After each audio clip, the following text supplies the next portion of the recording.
Hey y'all, what's going on? What's popping? What's cracking? It's your favorite big boy, Big Stu, back with another video for Get fit. Now before I hop into this video, I would really appreciate if you guys like, subscribe, and hit the notification bell. Again, I would really appreciate that. Now before I hop into today's video, if you look down in the description box below, you probably like, where the youngest say, boy, this dude mad capping. I don't think they say it that way, but y'all know what I'm saying. But I put my hand on a stack of Bibles, like this is a true story, no cap. If I had to, I could call my mama and she could verify like this really happened. And so before we hop into today's video, the topic of today's video, I want to remind you guys that this is the first video in a new video series, Stories with Big Stu, that I'm plan on releasing a video every Friday. Like that's the plan, to release a story video every Friday. And so without further ado, let's go ahead and hop into the time machine, get your seatbelts ready, and let's go on this ride. Okay, so we in the time machine. We set the date to spring of 2002. And boom, we press the start button and now we off. So spring 2002, I believe, if I recall correctly, I'm in the 7th grade. And this is at the very end of the school year. Now, like, this might have been like 3 days out from the last day of school. And so the school had prepared like an end of the year school field trip for the last day of school. And they had a whole bunch of stuff going on. And so one of the main things they had going on at the time was they had grouped us up in a group of, I don't remember, it might have been like 3 to 5 people. And in that group, we all had to come together and make a boat from like cardboard, maybe plastic, and like duct tape. Like we got like minimum materials to make a boat that would have to be able to sustain one of our group mates being in that boat and trying to pretty much paddle or sail across a body of water. I don't really recall exactly if that was a pool or a lake, but it was something of that nature. And so we had been working on that the week before school was out, and everybody was excited. They had food and catered food for the field trip that was planned out for us. Like it was just a good old time that was planned out. But your boy didn't get to go, and here's why. So like we 3 days out from the field trip. It's the end of the school year. I mean, at this point, you just like watching movies and relaxing and just, getting prepared for the summer. So out of nowhere, I'm in one of my classes and my name gets called over the intercom. And it says to report to the principal's office. Now, for me, growing up, I was a mild-mannered, respectful kid who never got in trouble. So hearing my name over the intercom and saying report to the principal's office was like a shock. In my head, I'm like, what in the hell could they be calling me to the principal's office for? Like, I'm at a loss. Like, I don't know what it could be.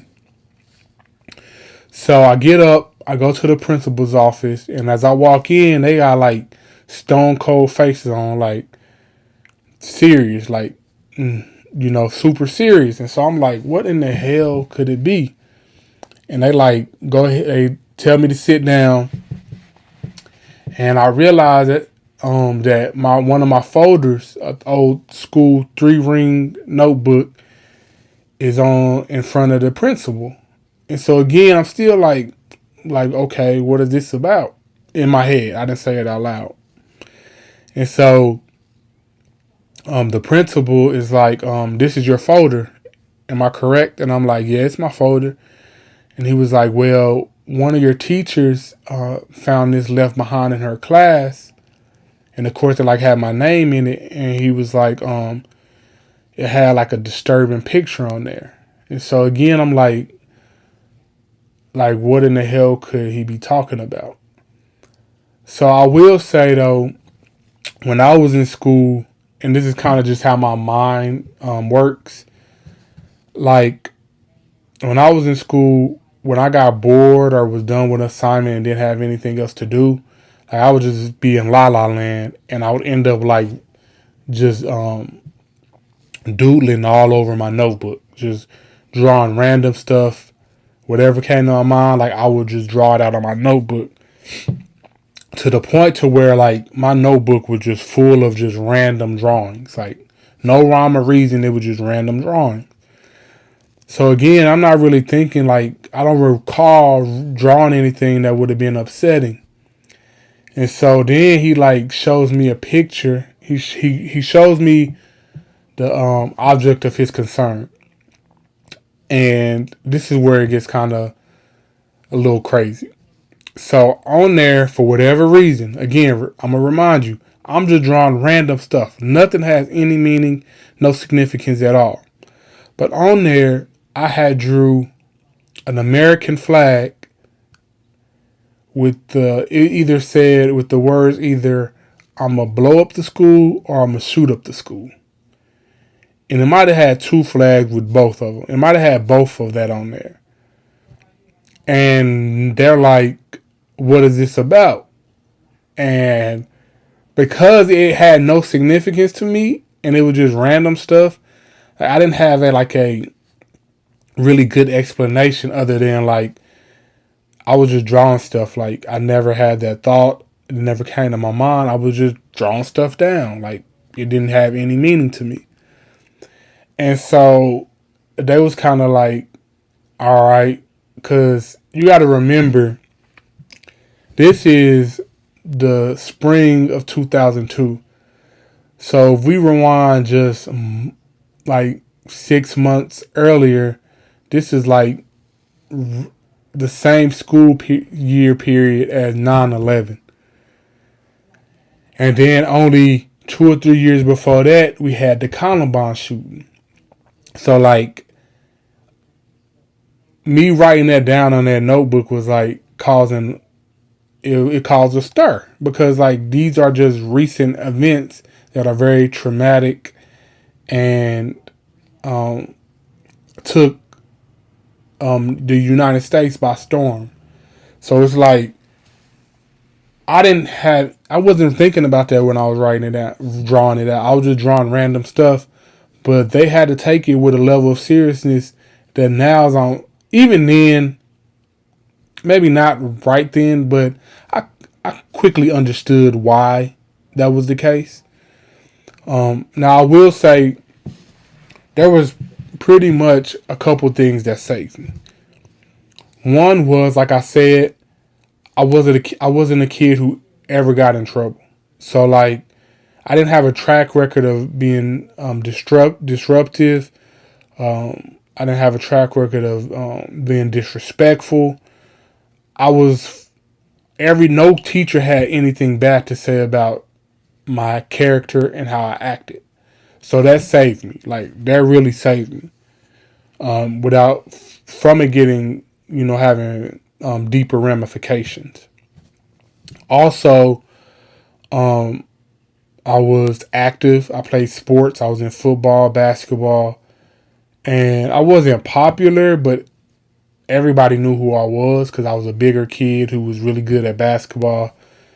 And so, like again, I wasn't like a quote unquote like a typical school shooter or somebody who does commit atrocities like that.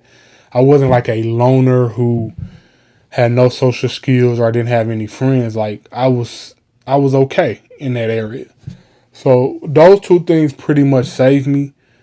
All that ended up happening was, I guess you could say expelled, but it was like 3 days left in school. So pretty much I didn't get to go on the field trip. And I got expelled for 3 days. So my mom had to pick me up. They had to explain to her what happened.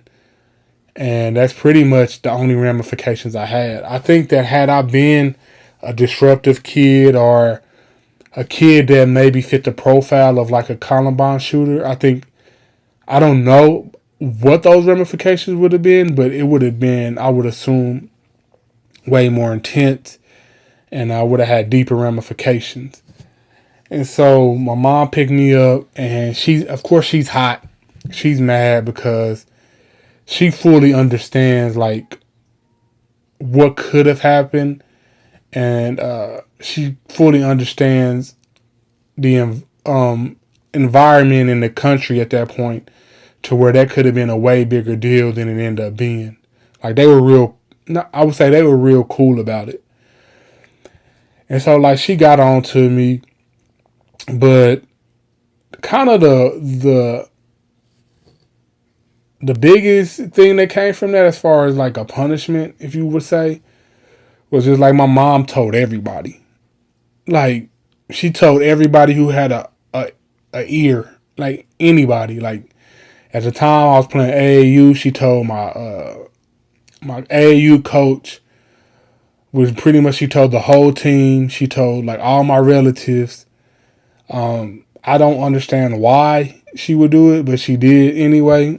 And like that was the biggest I guess punishment that I had. I didn't get like on punishment as far as like being grounded or anything. That was the only thing that happened. And so yeah, I mean, this is a true story. Like this is the time where like I quote unquote threatened to shoot up or blow up the school. And yeah, that's pretty much the story I got for you guys today.